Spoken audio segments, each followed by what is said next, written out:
CIS ప్రమోషన్‌లో యూనివర్సిటీకి సంబంధించిన 48 మంది అధ్యాపకులకు తీవ్ర అన్యాయం జరిగిందని ఔటా అధ్యక్షుడు ప్రొఫెసర్ మనోహర్ మండిపడ్డారు. అధ్యాపకులకు జరిగిన అన్యాయాన్ని నిరసిస్తూ ఉస్మానియా యూనివర్సిటీలోని ఆర్ట్స్ కళాశాల వద్ద పలువురు అధ్యాపకులు నిరసన కార్యక్రమం చేపట్టారు. అనంతరం ఔటా అధ్యక్షుడు మనోహర్ మాట్లాడుతూ ఇంటర్వ్యూలలో వారి పనితీరు బాగాలేదని రిజెక్ట్ చేయడం సమంజసం కాదన్నారు. గడిచిన 50 సంవత్సరాల్లో ఏ అధ్యాపకుని కూడా ఈ విధంగా రిజెక్ట్ చేసిన దాఖలాలు లేవన్నారు. గతంలో ఒకరిద్దరిని ఏవేవో కారణాల వల్ల రిజెక్ట్ చేశారు. కానీ ఈసారి ఏకంగా 48 మంది రిజెక్ట్ చేయడం అనేది దారుణమన్నారు.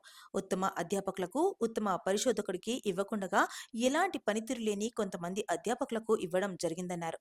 అన్ని అర్హతలు ఉన్న అధ్యాపకులకు రిజెక్ట్ చేయడం బాధాకరమైన విషయమన్నారు. సిఏఎస్ ప్రమోషన్స్ లో యూనివర్సిటీ అధ్యాపకులకు తీవ్ర అన్యాయం జరిగింది. ఇక్కడ యూనివర్సిటీ సిఏఎస్ ప్రమోషన్ లో 48 మందిని రిజెక్ట్ చేయడం జరిగింది. అయితే వీళ్ళందరికీ యూజీసీ నిబంధనల ప్రకారము క్వాలిఫికేషన్స్ ఉన్నాయి. ఇంటర్వ్యూకి పిలవడం జరిగింది. ఇంటర్వ్యూలో వాళ్ళ పర్ఫార్మెన్స్ బాగలేదని రిజెక్ట్ చేయడము సమంజసం కాదు. ఎందుకంటే ఈ 50 సంవత్సరాల్లో ఏ టీచర్ను కూడా రిజెక్ట్ చేసిన దాఖలాలు లేవు. ఒక్కళ్ళు ఇద్దరు ఏదో కారణాల వల్ల రిజెక్ట్ చేయడం జరిగింది పాత రోజుల్లో. కానీ ఈసారి 48 మందిని రిజెక్ట్ చేయడము ఏ రీజన్స్ లేకుండా అనేది చాలా దారుణం. అయితే ఇక్కడ జరిగింది ఏంటంటే బెస్ట్ టీచర్కు ఇవ్వలేదు, బెస్ట్ రీసెర్చర్కు ఇవ్వలేదు. కాకపోతే ఏ పర్ఫార్మెన్స్ లేకుండా కొంతమందికి ఇవ్వడం జరిగింది.